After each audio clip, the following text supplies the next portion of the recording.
He said, first of all, that the purpose of the diplomacy of the Vatican is not to get privileges for the Vatican. It's really to be of service to humanity. Welcome to Global Dispatches, a podcast for the foreign policy and global development communities and anyone who wants a deeper understanding of what is driving events in the world today. I'm your host, Mark Leon Goldberg. I am a veteran international affairs journalist and the editor of UN Dispatch. Enjoy the show.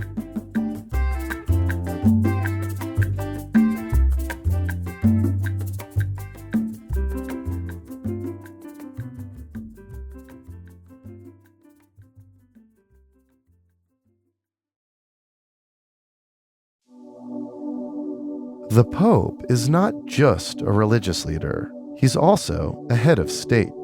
The Holy See maintains formal diplomatic relations with most countries on Earth and holds the status of a permanent observer at the United Nations. In recent years, the Pope has leveraged his dual role as the leader of the Catholic Church and a head of state to pursue a purposeful foreign policy vision and play a key diplomatic role. Indeed, Pope Francis was instrumental in brokering a major détente between the United States and Cuba during the Obama administration. So what is Pope Leo's foreign policy vision? How does it differ from that of his predecessors? And how might the fact that he is an American and a native English speaker influence the kind of impact he can have on the world stage? Joining me to explore these questions and more is Tom Reese, a Jesuit priest and senior analyst for Religion News Service. In our conversation, Tom Reese unpacks the key takeaways from Pope Leo's first foreign policy address to foreign diplomats at the Vatican and offers insights into the role the first American pope might play on the global stage as he assumes leadership of the Vatican. I learned a lot from this episode. I suspect you will as well. I always love speaking with Father Tom Reese. And as always, feel free to reach out to me if you have suggestions of people I should interview or topics I should cover. I've been doing 2 episodes of this show every week for the last 12 years, and believe me when I say I do it for you. So I really would love to hear what you're interested in. To that end, go to globaldispatches.org and use the contact button to get in touch with me. And while you're there, you can get a free or, I hope, a paid subscription to the Substack and help support my work. Thank you. Now, here is my conversation with Father Tom Reese.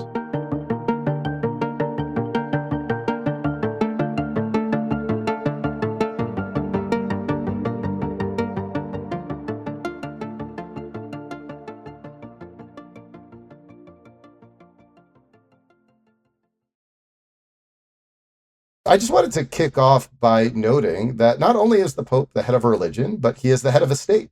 The Holy See has diplomatic relations with most countries on Earth. I think it's about 185 last time I checked. And last week, Pope Leo gave what is his first major foreign policy address. So to kick off, Father, can you just explain what did he say? Yeah, it was a very interesting address. As you mentioned, the Holy See has diplomatic relations with about 185 countries. That's all but about 10 countries that are members of the United Nations. So it's a big group. The major countries that don't have diplomatic relations with the Holy See are, of course, China and North Korea. But practically everybody else has diplomatic relations with the Holy See. The United States was one of the last to get on board because actually we had a law saying that no government funds could be used for an embassy in Rome. This came out of the 19th century when, of course, there was a lot of anti-Catholic feeling in the United States. Prior to that, we did have diplomatic relations because commerce was more important than ideology or religion. And at that time, the Vatican state was about a third of Italy, and the good business people of New England, they may have been Protestant and anti-Catholic, but they wanted to make a buck. And so they were totally in favor of having commercial relations with the Vatican. So that's kind of the history there. But Pope Francis, as you mentioned, course, played a very interesting role on international relations. And it's going to be fun to watch and see what Pope Leo does. He's the first American Pope. This is extraordinary. I have been telling journalists for years that there were two absolutes in terms of the election of popes. One was that a Jesuit could never be elected. I got that wrong, two conclaves ago. And then I was telling everybody, no, an American could never be elected Pope. So I got two strikes against me. I probably have a third strike during this conversation. We'll absolve you of your sin, Father. Well, thank you. I need just don't give me a big penance. So what happened, of course, is now that Robert Provost has been elected Pope Leo XIV, one of the groups he wanted to interact with very quickly was all the ambassadors to the Holy See that are represented in Rome. And so they had a meeting with those ambassadors. They came and he addressed them. And he talked about what his foreign policy was going to be. And he said, first of all, that the purpose of the diplomacy of the Vatican is not to get privileges for the Vatican. It's really to be of service to humanity. That is the goal of Vatican foreign policy. That's distinct from, most countries' diplomatic relations. Embassies have very specific offices there to procure business opportunities for businesses in their country. That's not how the Holy See works. No, it's quite fascinating because, of course, there are no commercial relations between the United States and the Vatican. We haven't seen Trump impose any tariffs on indulgences or rosaries or... not yet. Not yet, at least. So who knows what will happen. But there is no commercial relations. It's actually pure diplomacy. This is why the U.S. Embassy to the Holy See is such a plum assignment for people in the State Department. For example, they don't have to worry about getting Americans out of Vatican jails, which, of course, Vatican diplomats have to spend some time doing, nor do they have business the Swiss people. guards can be kind of rough, I hear. But, Yeah. And nor do they have businessmen coming and, wanting them to help in making commercial deals with the Vatican. What they talk about is almost pure diplomacy. They talk about the Middle East. They talk about the war in Ukraine. They talk about the plight of refugees. They talk about global warming. Now, some of these issues, they're going to be in conflict with the Trump administration. And other issues, they were in conflict with the Biden administration, especially in terms of the Vatican's position on abortion and some gender issues. So in each administration, there are issues where the Vatican can work with the United States, and there are other issues where they come into conflict. This is the interesting thing about the Vatican. They work with anybody. They will talk to anybody. For example, when Castro took over Cuba, even when they were arresting and persecuting the church, the Vatican never broke diplomatic relations with Cuba, as did the United States, of course. So they always want to be in conversation. They'd love to have diplomatic relations with China, for example. It believes you don't just talk to your friends. I mean, this is something that, you talk to people that you have disputes with, that you have controversy. Try and find ways to lower the temperature and to work things out with countries. And so Pope Leo, following that same tradition, talked about what he wanted to see in terms of Vatican diplomacy. And he organized it around three words: peace, justice, and truth. Very interesting. First of all, peace. The terrible situation around the world. Wars in Ukraine and civil wars in Congo, disputes and wars in Gaza. There's just a lot of fighting, a lot of bloodshed. So he is a very strong supporter, as the Vatican has been, in movements towards disarmament, ending the arms trade. These things that really encourage violence around the world. Let me just ask you maybe more concretely. So I appreciated your write-up of his speech, and I read the speech to the diplomatic corps that Pope Leo gave last week as well. And obviously, peace, truth, justice, these are aspirational ideals, right? That, most good-natured, peace-loving people ought to aspire. Is there a unique stamp that Pope Leo could put to advance any of these aspirational ideals in very kind of concrete ways in the here and now? Well, I think that the Vatican is always willing to be involved in encouraging conversation among countries. For example, it's known now that the Vatican has offered to be a kind of a neutral space for negotiations between Russia and Ukraine on reaching some kind of ceasefire or some kind of a peace deal between those two countries. That's the kind of thing. And in terms of concrete things, what the Vatican has also been involved in is negotiating the return of children that were taken from Ukraine and taken into Russia, to get those children back to their parents, their families in the Ukraine, and also negotiating exchanges of prisoners. This is something that the Vatican has also done. And this has been a traditional policy and work of the Vatican. During the Second World War, for example, the Vatican was a way of families in the United States communicating with, American prisoners of war in Italy and other places, just to find out, are they alive? Where are they? Things like that. Those are the kinds of things that the Vatican can do. But let's be honest, the Vatican can only do what countries allow it to do.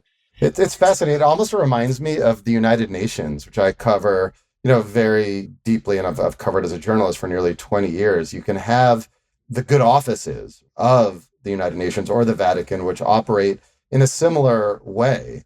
They're kind of like a trusted party that could be neutral, but has certain ideals and standards that it upholds. Yet it can only do as much as other countries want it to do or entrust it to do. So with that in mind, like surveying the world today, are there maybe like back channel opportunities or opportunities you see ripe for the Vatican to deploy its good offices in conflicts around the world or mitigate crises around the world? Well, of course, one place is in Sudan, especially South Sudan, where there has been so much conflict. And of course, Pope Francis played an extremely important role there in bringing about a peace. In countries where there are embarrassingly Catholics killing Catholics, the Pope can come in and as a trusted neutral party that can be a mediator there to get the people to come to the table to talk to one another. Sometimes the Vatican can also be a political cover for countries. For example, this was clearly the case with Obama. The Obama administration, as administrations before him, wanted to reestablish diplomatic relations with Cuba. But this is a political minefield, especially in Florida, which is an extremely important primary state and election state in presidential election. No president wants to get the Cuban community in Florida mad at them. So, you get the Pope. If the Pope says this is okay, how can you say that this is so terrible if the Pope is supporting it and helping it to happen? So sometimes it's his moral authority, sometimes it's his neutrality, and this is sometimes the way in which the Pope can do it. And sometimes, sometimes people don't like the UN. And so then the Pope can be the person who comes in and does it.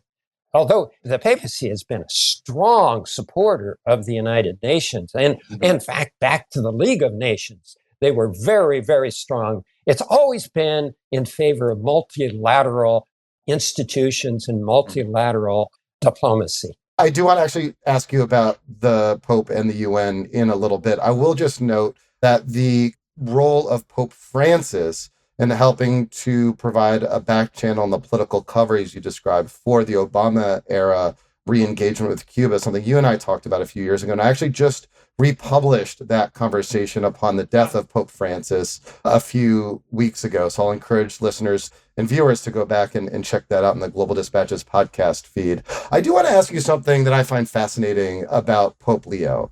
Obviously, he's a polyglot. In my life, it's been extremely rare to ever hear a pope speak English, let alone a pope speak with like a Chicago accent. I am curious to learn from you what kind of strategic thinking might go into the decision of the Pope Leo, to speak in English at any given moment. Like thus far as I can tell, he gave a few English remarks to the media, which is significant, but he could speak directly, for example, to an American audience if he wanted to by just speaking in English, giving an interview in English, posting a YouTube video in English, whatever he wanted to do. And it would frankly, at least to my ears as like a secular humanist Jewish guy, be like shocking to hear nonetheless. So please, like, explain sort of the unique opportunity as I see it that Pope Leo has to influence public opinion here in the United States towards his own foreign policy goals, which I take it revolve, based on what he said, around the humane treatment of migrants and refugees. I think you're quite right. I mean, when Pope Francis came to the United States and spoke to a joint session of the U.S. Congress, he did speak in English, but, it's a heavily accented English. His English wasn't really that good. His Spanish and Italian, of course, were fine. Pope Leo, I mean, he's an incredible linguist. He knows English, of course, as his native language. He lived in Peru for 20-some years, so his Spanish is very good. He also worked in Rome for a dozen years, so his Italian is good. He also speaks French. He is going to be able to speak to people in their own languages. And that makes a big difference when you're communicating with people. And when it comes to talking to Americans, this is a man who knows the American scene because he was born here, he went to school here, and he's followed the news here. This is going to be very interesting.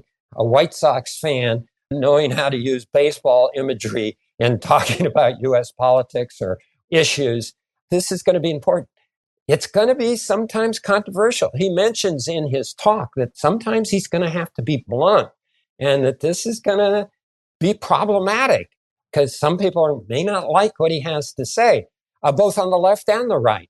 He's going to speak out for refugees. He's going to speak out for the migrants, the people who are on the margins, who are suffering so much, fleeing persecution, religious persecution, political persecution in their own countries, fleeing civil wars, fleeing starvation, and coming here. And what do they find here? They find walls. They find very inhospitable greeting, much as the Jews did when they tried to flee Europe before the Second World War. And the ships came here and we turned them away. And they ended up in camps in Germany and most of them were killed. Do we want that kind of thing on our conscience? If we start sending refugees back to Afghanistan, people who worked with us during the war, and we send them back to Afghanistan, if we send people back to Venezuela, if we send people back to Iran, that is now going to be on our conscience. These are the kinds of things he's going to say that are going to upset some people. So you do think he's going to be that direct and inject himself that directly into American politics in such a way as to, directly condemn the Trump administration's use of, say, like a foreign gulag in El Salvador to send migrants? Would you expect that from Pope Leo? And surely there are diplomatic dangers in doing so, but I'm just wondering, there's a calculus that any diplomat uses when they're trying to weigh interests versus values. Well, you're absolutely right. I mean, I'm an op-ed writer, so I can say things graphically like this. He is the leader of 1.4 billion people all over the world. And we're going to have to watch and see the kind of diplomatic language he uses. And the actual language he uses. Yeah, exactly. I mean, Pope Francis got people upset by saying we should build bridges, not walls. Now, he didn't say Trump, but everybody knew what he was talking about. I would expect Pope Leo to do similar things. I think he's going to be more scripted than Pope Francis was. I think he's going to be a little more careful when he says things than Pope Francis, but I think it's going to be pretty clear what he's meaning. But the honest answer is we're going to have to watch. We're going to have to wait and watch and see how he handles these things. So one kind of inflection point coming up is the 80th anniversary of the United Nations happening this September. The UNGA, the UN General Assembly, meets this September for its 80th anniversary. And, 20 years covering the UN in my 20 years, only one time has a pope addressed the gathering of the UN General Assembly. That was Pope Francis in 2015 for the 70th anniversary of the United Nations. It's happened a couple of times in the past, I think in the 60s, and then Pope John Paul twice, once in the 70s and once in the 90s, gave a formal address to the UN General Assembly in front of all gathered world leaders. But it's a rare occurrence. And I'm wondering, number one, might we expect to see Pope Leo at the 80th anniversary of the United Nations? Number two, given what you said about the Holy See's participation in multilateralism, why is it such a rare occurrence for a pope to address the UN General Assembly directly? As I said, they are a non-permanent member state, like the state of Palestine. Mahmoud Abbas addresses the UNGA almost every year as head of the Palestinian Authority. So why not Pope Leo as head of the Holy See or any pope? Well, actually, the first visit of a pope to the United States was Paul VI when he came to address the United Nations. This was when Lyndon Johnson it was 65. I looked it up before our talk. Yeah. Yeah. And it's a question of, I guess I would compare it to Franklin Delano Roosevelt's fireside chats. How many times do you do it before it becomes, oh, he's here again? If you want to make a big impression, you don't do something frequently. So, that's a prudential judgment about how often you do it. But I would not be surprised. I think you've really pointed to something, that his first visit to the United States will be to come to the United Nations, just as it was with Paul VI. His first visit to the United States, I don't think will be to the White House. It will be to the United Nations. And so or maybe you go to like Laredo or somewhere on the southern border to make a point. Well, of course, Pope Francis did that also, saying Mass at the border.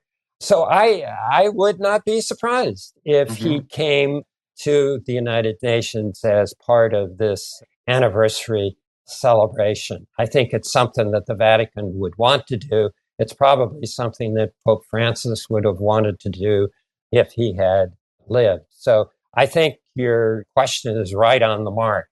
Of course, it's difficult in his first year to get everything in that he wants to do.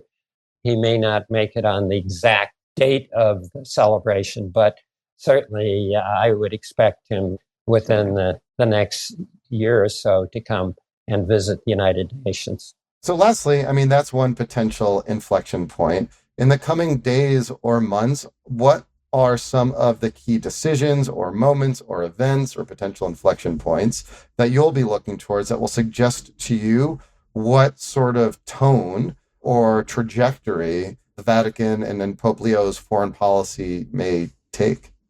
Well, I think he's already signaled this. Great concern about the war in Ukraine, great concern about the suffering of the people in Gaza and finding some way of bringing about a ceasefire and relief to the people living there. I think we're going to also see him talking about migrants and refugees. And this is not just because of the United States. Let's face it, Europe is treating them the same way. And Pope Francis was very vocal in his criticism of Europe because of all the thousands of refugees that drowned in the Mediterranean. So I think these things will be coming up. I think also we're going to hear him speaking about the environment.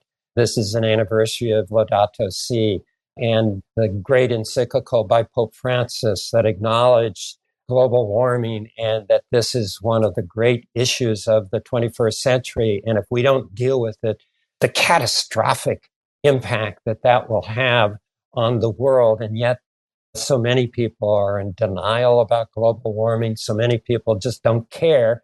And this is something that he also has said is got to be a priority. And then finally, he's also raised the whole issue of AI. His predecessor, Leo XIII, in the 19th century, presided over the papacy at the time of the Industrial Revolution. Well, Pope Leo believes that we are, again, at an epochal turning point in civilization because of AI and the impact it can have on work, on culture, on life, on politics, on everything, the arts, and that we have to not just figure out how to make money with it, but we have to approach it with a moral lens of saying, how does this foster human dignity? How does this attack human dignity? And how do we keep it under control so it is for the common good and not just something that makes a few people richer and richer than ever? Well, thank you, Father Tom Reese. Good to be with you. Bye, everyone.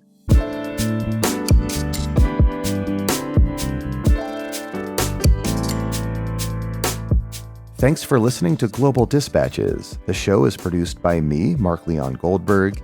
It is edited and mixed by Levi Sharp. If you are listening on Apple Podcasts, make sure to follow the show and enable automatic downloads to get new episodes as soon as they're released. On Spotify, tap the bell icon to get a notification when we publish new episodes.